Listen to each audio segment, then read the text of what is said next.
کنجوسی کی سزا۔ پیارے بچوں، بہت دنوں کی بات ہے، بغداد میں ایک سوداگر رہتا تھا جس کا نام ابو قاسم تھا۔ وہ بہت کنجوس تھا، ایک ایک پیسے پر جان دیتا تھا۔ وہ انہیں روز گنتا اور بہت خوش ہوتا، دن رات اسی فکر میں رہتا کہ کسی طرح اس کی دولت مزید بڑھتی رہے۔ سارے بغداد کو معلوم تھا کہ ابو قاسم بہت امیر آدمی ہے، لیکن وہ اپنے آپ کو بہت غریب آدمی ظاہر کرتا تھا اور کہتا تھا کہ وہ روکھی سوکھی کھا کر گزارا کرتا ہے۔ اس کے کپڑوں پر جگہ جگہ پیوند لگے ہوئے ہوتے تھے اور اتنے گندے کہ دیکھنے سے گھن آتی تھی۔ اس کے جوتے، توبہ توبہ، جوتے تو ایسے کہ بھکاریوں کے پاس بھی اس سے اچھے جوتے تھے۔ ان جوتوں کی اتنی دفعہ مرمت ہوئی تھی کہ اصل چمڑا غائب ہو گیا تھا اور پیوند ہی پیوند دکھائی دیتے تھے۔ ابو قاسم کے دوست اس سے کہتے تھے، میاں تم نے تو بھکاریوں کو بھی مات دے دی ہے۔ ارے بھائی، اب تو نئے جوتے خرید لو، ان کی جان چھوڑ دو۔ وہ کہتا تھا، ابھی تو یہ بہت چلیں گے، پھینکوں کیسے؟ ابو قاسم روزانہ بازار جاتا، پرانا مال بیچتا اور نیا خریدتا اور خوب نفع کماتا تھا۔ اس کی دولت بڑھتی جا رہی تھی۔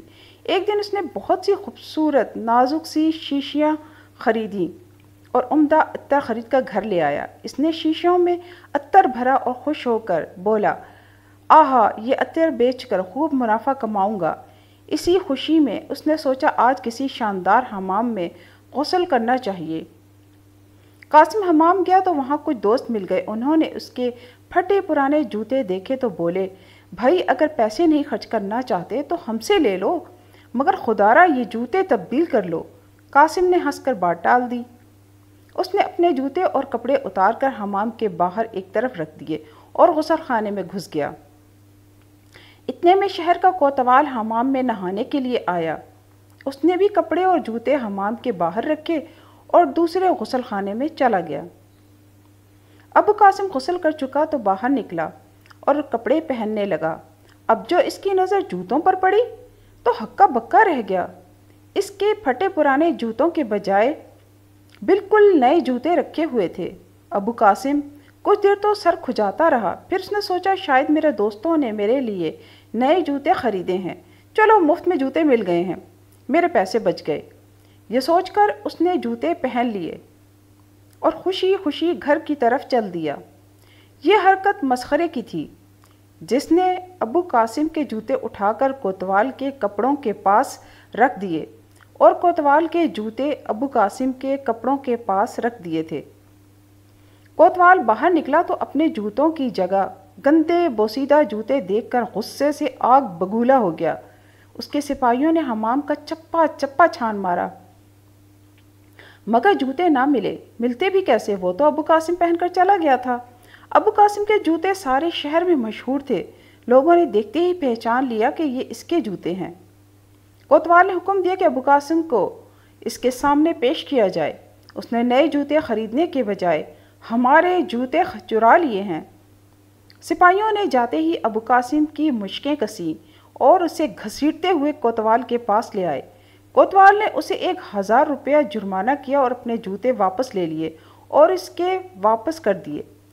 ان جوتوں کی وجہ سے سارے بغداد میں اس کی بدنامی ہوئی اور اسے 1000 روپے سے ہاتھ بھی دھونا پڑے۔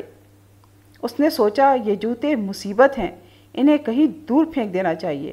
اس نے گھر آ کر کھڑکی کھولی اور جوتوں کو باہر پھینک دیا۔ کھڑکی کے نیچے دریا بہتا تھا، جوتے دریا میں جا گرے۔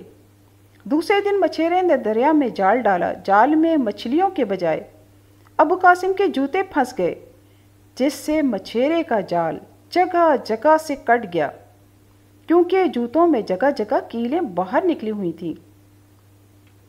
مچھیرا غصے میں آ گیا، اس نے جوتے اٹھائے اور ابو قاسم کی کھڑکی کے اندر پھینک دیے۔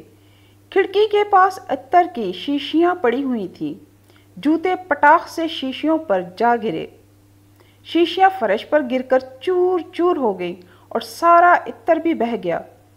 بیچارہ ابو قاسم سر پکڑ کر بیٹھ گیا، اس کا سینکڑوں کا نقصان ہو گیا تھا۔ اب تو ان جوتوں کی شکل سے ہی نفرت ہو گئی تھی۔ اس نے سوچا اسے ایسی جگہ پھینکنا چاہیے جہاں سے کسی کو بھی کبھی نہ ملے۔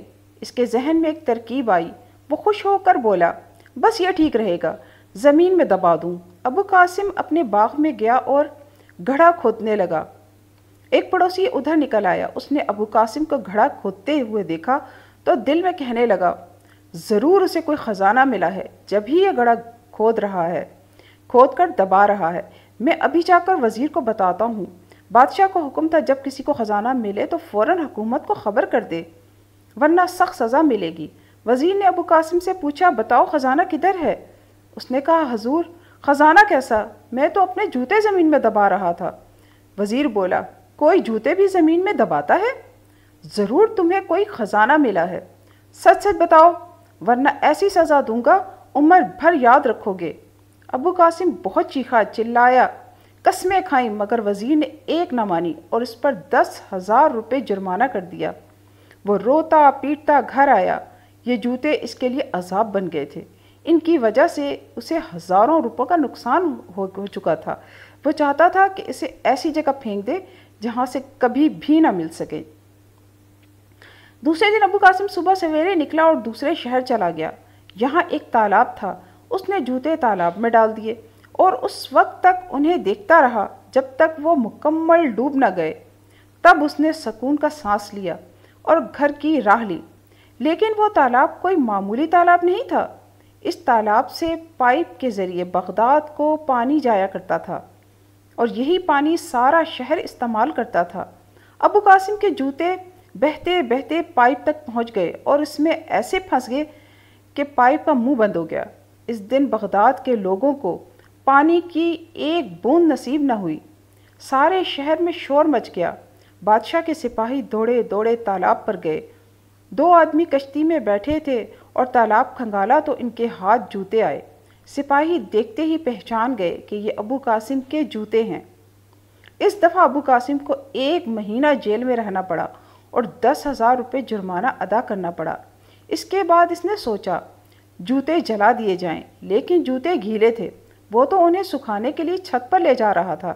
اس کے ساتھ اس کا کتا بھی تھا۔ نیچے بادشاہ سلامت کی سواری گزری تو کتے نے جوتے کو ٹھوکر مار کر نیچے گرا دیا۔ جوتا بادشاہ سلامت کے سر پر جا لگا تو سپاہیوں نے اسے گرفتار کر لیا۔ اس کو 2 سال کی قید کی سزا ہوئی اور 60,000 روپے جرمانہ۔ اب ابو قاسم نے بادشاہ سلامت کو ساری کہانی سنائی اور سزا کم کرنے کی درخواست کی۔ بادشاہ نے اس کی سزا معاف کر دی۔ اس نے اپنی کنجوسی کی وجہ سے بہت نقصان اٹھایا تھا جو ہم سب کے